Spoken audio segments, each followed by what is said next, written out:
नमस्कार किसान साथियों, हमारे YouTube चैनल अग्रजीवन फार्मिंग में आपका स्वागत है। सुअर फार्म पर फीड की बर्बादी रोकने के लिए और कम फीड खर्च में सुअर को 100 किलो शारीरिक वजन तक पहुंचाने के लिए यह जरूरी है कि सुअर को फीड खिलाने का सही तरीका अपनाया जाए।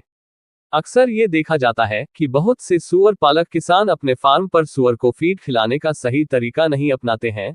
वह सुअर को फीड फर्श पर डालकर खिलाते हैं। इससे ये होता है कि सुअर फीड को पैरों से कुचलते हैं और फीड के ऊपर बैठ जाते हैं और फीड पर गोबर भी कर देते हैं। इस तरह फीड खराब हो जाने के बाद सुअर उस गंदी फीड को खाना पसंद नहीं करते हैं। इससे फार्म पर फीड का बहुत नुकसान होता है, जो सुअर पालन में नुकसान का कारण बनता है।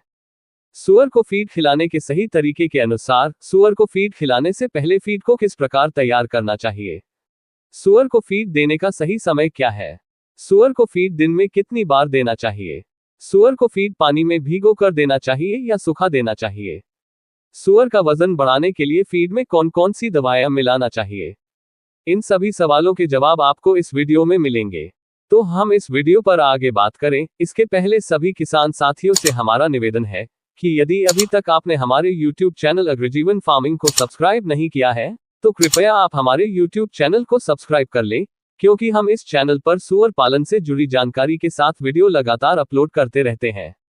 तो अब हम बात कर लेते हैं कि सुअर को फीड खिलाने का सही तरीका क्या होना चाहिए। सामान्य तौर पर यदि सुअर को सही संतुलित पोषक तत्वों वाली फीड सही तरीके से खिलाई जाए तो फिटनेस सुअर 100 किलो शारीरिक वजन तक पहुंचने में 260 किलो फीड खाता है। लेकिन जिन सुअर पालक किसानों को सुअर को फीड खिलाने के बारे में सही जानकारी नहीं होती है और जो सुअर पालक किसान अपने फार्म पर सुअर को सही तरीके से फीड नहीं खिलाते हैं, उनके फार्म पर सुअर 100 किलो शारीरिक वजन तक पहुंचने में 300 से 350 किलो तक फीड खाता है। इस तरह सुअर को गलत तरीके से फीड खिलाने पर सुअर 100 किलो शारीरिक वजन तक पहुंचने में 50 से 90 किलो एक्स्ट्रा फीड खाता है। अब 50 से 90 किलो फीड एक्स्ट्रा खाने से सुअर को बड़ा करने में खर्च भी अधिक होती है और यह अधिक खर्च सुअर पालन में नुकसान का कारण बनता है। इसलिए कम खर्च में सुअर को 100 किलो शारीरिक वजन तक तैयार करने के लिए सही फीड और फीड देने का सही तरीका अपनाना जरूरी है। तो पहले हम ये देख लेते हैं कि सुअर को फीड खिलाने से पहले फीड किस प्रकार तैयार करना चाहिए। यदि आप सुअर के लिए फार्म पर फीड बनाते हैं तो सभी अनाज को सही मात्रा में मिलाकर एक सही संतुलित फीड तैयार कर लेने के बाद बारी आती है सुअर को फीड खिलाने की। लेकिन सुअर को फीड खिलाने से पहले फीड को सुअर के लिए ज्यादा सुपाच्य बनाना जरूरी है ताकि सुअर फीड को आसानी से पचा पाए।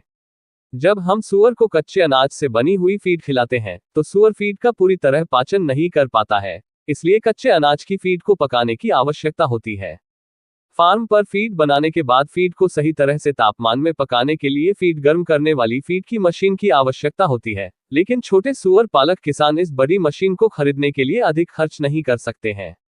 इसलिए इन छोटे और मध्यम वर्गीय सुअर पालक किसानों को फीड पकाने के लिए ऐसा तरीका अपनाना होगा जिससे फीड को पकाने में ज्यादा खर्च नहीं हो और एक छोटा किसान अपने फार्म पर बिना मशीन की मदद से भी फीड को पका पाए। तो अब सवाल यह आता है कि फार्म पर बने फीड को बिना किसी आधुनिक मशीन के कैसे पकाए। हम यहाँ जिस फीड को पकाने की बात कर रहे हैं वह फीड सही संतुलित फीड फॉर्मूला के अनुसार तैयार की हुई होना चाहिए। यदि आप फार्म पर सुअर के लिए फीड तैयार करने के बारे में जानकारी और इनके फीड फॉर्मूलों की जानकारी लेना चाहते हैं तो आपको हमारी संस्था अग्रजीवन द्वारा प्रकाशित सुअर पालन ट्रेनिंग कोर्स पुस्तक जरूर पढ़ना चाहिए। ये पुस्तक 11 अलग अलग भाषाओं हिंदी, इंग्लिश, कन्नड़, तेलुगु, तमिल, असमिया, बंगाली, पंजाबी, गुजराती, मराठी, उड़िया में उपलब्ध है। इस पुस्तक में फीड बनाने के साथ साथ सुअर पालन के बारे में भी संपूर्ण जानकारी दी गई है। यदि आप ये पुस्तक खरीदना चाहते हैं तो इसकी लिंक डिस्क्रिप्शन में दी गई है। इस पुस्तक की होम डिलीवरी और कैश ऑन डिलीवरी उपलब्ध है। पुस्तक के बारे में अधिक जानकारी लेने के लिए आप हमारे व्हाट्सएप नंबर पर कॉल या मैसेज भी कर सकते हैं। तो अब हम बात कर लेते हैं कि फार्म पर बनी हुई फीड को बिना किसी आधुनिक मशीन के कैसे पकाएं और कैसे सुअर के लिए अधिक सुपाच्य बनाएं।